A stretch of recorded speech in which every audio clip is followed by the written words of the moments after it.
बिस्मिल्लाहिर्रहमानिर्रहीम। नाज़रीन, मैं हूं आपका मेज़बान अरसलान तैमूरी क्राइम इन्फो से। नाज़रीन, बड़ी खबर के साथ हाजिर हुआ हूं। एसएचओ काना को मुअत्तल कर दिया गया है।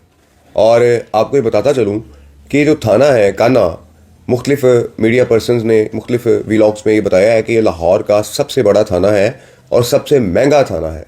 यहाँ पर फ़हीम इमदाद अरसा दराज से एसएचओ तैनात थे कि जिनकी कई बार नाअहली के बाइस उन्हें फिर भी वहाँ पर तैनात रखा गया। और तैनात रखते हुए एक ऐसा कदम उठाया उन्होंने कि जो नाअहली की आखिरी हद को छूता था, कि जिसके बाद उन्हें और उनके चौकी इंचार्ज जुल्फ़कार को, कि जो सूबे असल के चौकी इंचार्ज हैं, जहां डीएसपी उस्मान हैदर गुज्जर की बेटी की डेड बॉडी जो है वो मिली थी, उस चौकी इंचार्ज को, जुल्फ़कार को, और उसके साथ थाने से एक एएसआई अल्लाह रखा है, इन तीनों अफराद को सस्पेंड कर दिया गया। क्यों सस्पेंड कर दिया गया नाज़रीन, वाक़या कुछ इस तरीके से है। मैंने पहले भी आपको बताया था कि डीएसपी उस्मान हैदर गुज्जर ने यह एतराफ़ कर लिया है कि उन्होंने अपनी बीवी और बेटी को मर्डर किया है। इस हवाले से मज़ीद कुछ हक़ाइक़ सामने आए हैं, उन्होंने कैसे मर्डर किया, क्यों मर्डर किया। और इस हवाले से कल डीआईजी इन्वेस्टिगेशन के ऑफिस में एक प्रेस कॉन्फ्रेंस की गई और वहाँ पर पुलिस ने जो है ये तमाम केस का चट्टा कट्ठा खोल दिया है। क्या खोला है नाज़रीन? डीआईजी इन्वेस्टिगेशन ज़ीशान रज़ा साहब जो हैं वो इस टीम को लीड कर रहे थे कि जो डीएसपी इन्वेस्टिगेशन उस्मान हैदर की बीवी और बेटी की बाजियाबी के लिए कोशिश कर रही थी, क्योंकि उनका मुकदमा अगवा के हवाले से थाना बरकी में दर्ज था और डीएसपी उस्मान हैदर गुज्जर जो है उसमें मुदई थे। और उनकी जो साली थी वो ये शोर मचा रही थी मीडिया में आके और हाई कोर्ट में रिट दायर करके कि उस्मान हैदर गुज्जर ने मेरी बहन और भांजी को मर्डर कर दिया हुआ है।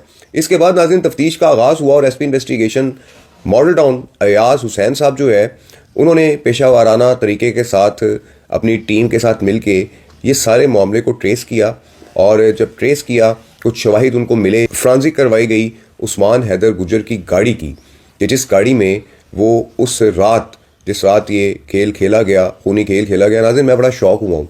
उस्मान हैदर गुज्जर के साथ मेरा तकरीबन 18 साल से मेरा उनके साथ वास्ता पड़ रहा है, क्योंकि वो 18 साल से सर्विंग है और मैं 18 साल से क्राइम रिपोर्टर हूँ। तो अक्सर औकात कहीं ना कहीं टकराव उनसे अक्सर हो जाता है। और कुछ अर्सा कबल भी मेरा जब यहाँ काना में एक मसला बना, फायरिंग का वाक़या हुआ था, एक फायर हो गया था मुझसे और उसमें एक मामला चला था, एफआईआर दर्ज हुई थी।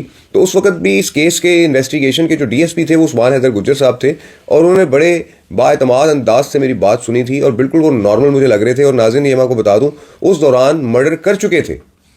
उस दौरान जब मेरी इनके साथ मुलाकात हुई थी, मेरा केस चल रहा था, मेरी इनसे गुफ्तगू हुई थी, उस वक्त ये मर्डर कर चुके हुए थे। और उसके बाद इन्होंने अगवा का जो है वो मुकदमा दर्ज करवाया। तो मैं बड़ा हैरान था, बड़ा परेशान था कि यार ये उस्मान हैदर गुज्जर एक इतना काबिल पुलिस ऑफिसर, नाज़रीन बड़े बड़े इनामात मिले हुए इन्हें, बड़ी बड़ी हेड मनी इन्होंने ली हुई है, बड़े बड़े मुलजमान को उन्होंने कैफे किरदार तक पहुँचाया हुआ है और बड़े ही मंझे हुए पुलिस ऑफिसर थे ये अपने तफ्तीश के मामले में।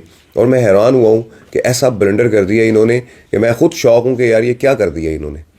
तो नाज़रीन, उस्मान हैदर गुज्जर जो है ये अपनी बीवी और बेटी दोनों को एक रेस्टोरेंट से खाना खिलाने के बाद जो है वो गाड़ी में लेकर जा रहे थे कि रास्ते में तलख कलामी हुई और इन्होंने अपनी बीवी और बेटी को फायरिंग करके मर्डर कर दिया।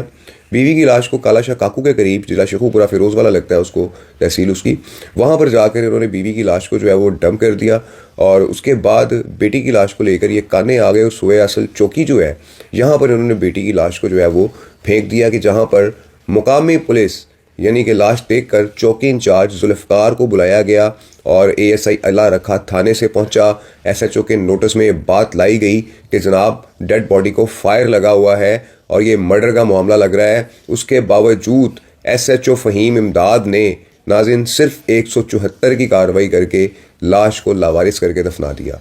हालांकि इसमें 302 की उनको नामालूम अफराद के ख़िलाफ़ और नामालूम खातून का मुकदमा दर्ज करना चाहिए था, कानूनी माहिरीन ये कहते हैं। और यही ज़ीशान रज़ा साहब ने जब ये तमाम मामला देखे तो इसमें इन अफसरान की भी नाअहली पाई गई कि जिन्हें मुअत्तल किया गया।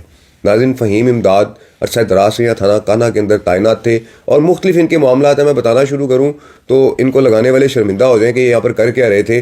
ना कोई मिट्टी वाला छूट रहा था, ना कोई सोसाइटी वाला छूट रहा था और ना ही कोई फार्म हाउस वाला छूट रहा था। ये सारी चीज़ें यहाँ पर हो रही थी, लेकिन यहाँ पर चूंकि फ़हीम इमदाद का जोर चल रहा था, लाहौर के सबसे बड़े थाने के अंदर जो है वो तैनात थे, बड़े महंगे थाने के अंदर तैनात थे, तो मैं गुजारिश करूंगा डीआईजी ऑपरेशन लाहौर फैसल कामरान साहब से कि इस किस्म के जो एसएचओज हैं इन्हें ज़रा देखा जाए। और भी आपने लगाए हुए हैं और उसके नीचे जो बाकी टीम है वो भी अभी भी काम कर रही है, और वो क्या कर रही है सबको पता है, लेकिन हमने खामोशी पकड़ी हुई है क्योंकि एक सियासी शख्सियत जो है वो इस सारे सेटअप की पैरवी कर रहे थे। नाज़रीन, मैं आपको एक और बात बताता चलूँ कि जब ये सारा वाक़या हुआ है, ये लाश जो है डंप की गई है, उस वक्त यहाँ पर जो एसपी थे वो इखलाक अहमद तारड़ साहब थे, एसपी मॉल टाउन जो उस वक्त थे ऑपरेशन के, और ये मैडम जो है ये बाद में आई हैं, जो खातून है शहर बानो साहिबा, तो ये अब जो है वो पॉइंट हुई हैं। लेकिन ये वकूआ जो है ये एसपी मॉल टाउन इखलाक अहमद तारड़ साहब के ज़माने का ही वाक़या है कि वो यहाँ पर उस वक्त एसपी थे कि जब ये सारा मामला हो गया था। उसके बाद बरकी में जब एफआईआर दर्ज करवाई गई, तो इसमें नाज़रीन जो ज़्यादातर क्रेडिट जा रहा है वो अयाज हुसैन साहब हैं, एसपी इन्वेस्टिगेशन। उन्होंने बड़ी मेहनत की है टीम के साथ मिलकर इस केस को जो है वो सॉल्व करने के लिए, दिन रात उन्होंने एक किया है। हालांकि इन अयाम में उन्की शादी की भी चल रही थी, उन्होंने शादी उनकी माशाल्लाह हुई है और वो अपने निजी मामलात में भी मसरूफ़ थे, लेकिन ये केस उनके लिए जो है वो एक वबाल जान बना हुआ था और उन्होंने दिलो जान की मेहनत करके इस केस को सॉल्व किया है। और डीएसपी उस्मान हैदर गुज्जर जैसे बड़े मंझे हुए पुलिस ऑफिसर के जो खुद तफ्तीश में बड़े माहिर हैं, क्राइम सीन को बेहतर छुपा सकते थे, लेकिन नाज़रीन इतनी नाअहली कि उन्होंने कोशिश तो की कि मामला दब जाए। लेकिन नाज़रीन जब उनकी साली जो है वो मंजर आम पर आई और हाई कोर्ट में रिट के बाद जो अहकाम जारी किए गए, हाई कोर्ट से रिट को फाइल करने के बाद वो अहकाम डीआईजी इन्वेस्टिगेशन ने जो है वो पूरे करने थे। और इस बार इन्वेस्टिगेशन पुलिस अच्छे तरीके से ऑपरेशन पुलिस से नंबर ले गई है, और जहां पर उन्होंने इस बड़े चैलेंजिंग केस को सॉल्व किया है वहां उन्होंने ऑपरेशन पुलिस से बेहतर कारकर्दगी भी दिखाई है और ऑपरेशन पुलिस को उनकी नाअहली रियलाइज़ भी करवाई है कि आपके एसएचओ की वजह से ये मामला जो आज से 2-3 महीने पहले ही सॉल्व हो जाना चाहिए था वो कितना लेट हुआ, क्योंकि एसएचओ ने 174 की कार्रवाई के बाद इसे दफना दिया था डेड बॉडी को। नाज़रीन ये नाअहली थी इस एसएचओ फ़हीम इमदाद की कि जिस पर इसे मुअत्तल कर दिया गया है। नाज़रीन इस व्लॉग के साथ इजाज़त दीजिए, अल्लाह हाफ़िज़।